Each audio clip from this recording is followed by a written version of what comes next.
To have a Congress that can't function is just embarrassing. We're the greatest nation in the world. How can that be?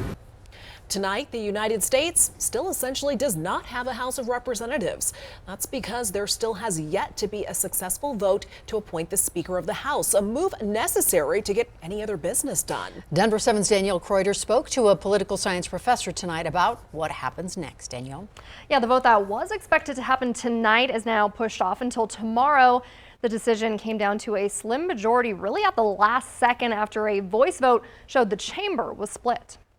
When there is no speaker, there is essentially no House of Representatives. Phil Chen is an assistant professor of political science at the University of Denver. He says this is historic. A speaker has not been elected. We've seen what is unprecedented in the last 100 years of the House, which is a vote for the Speaker of the House go beyond the first ballot. Republican Kevin McCarthy has yet to get enough votes. A small group of Republicans are standing strong in their opposition, even after former President Trump publicly called for his party to support McCarthy. Republican Representative Lauren Boebert is one of the opposers. The president needs to tell Kevin McCarthy that, sir, you do not have the votes and it's time to withdraw. Democrats and Republicans have competing views on what the divisiveness means for the future of the House. The Republicans can't even select a leader. So it certainly does not bode well for our ability to deliver transformational things in the next Congress. But, we have an obligation to try. But I think my friends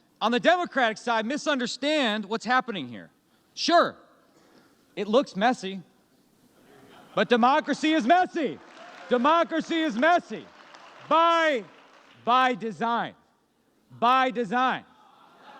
And that's a feature, not a bug of our system. The impasse has stopped the House from being able to do anything, including swear in any of its members for this session. Because of the way that the rules are set up, no other motions, no other business can take place until the Speaker is elected. If there were to be a crisis that the House would have to respond to, that there are potentially ways to pass legislation or make decisions, but none of those are tested in court.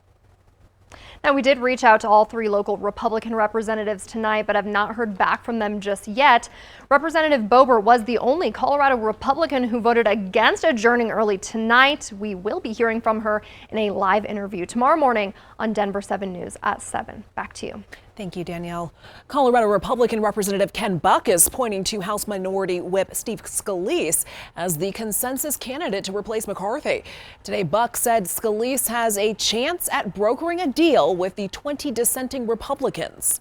There are a few of those 20 that just aren't going to vote for Kevin McCarthy, but would vote for somebody else. There are some of the others in that 20 who want changes in the rules, and there are some others that care about policy.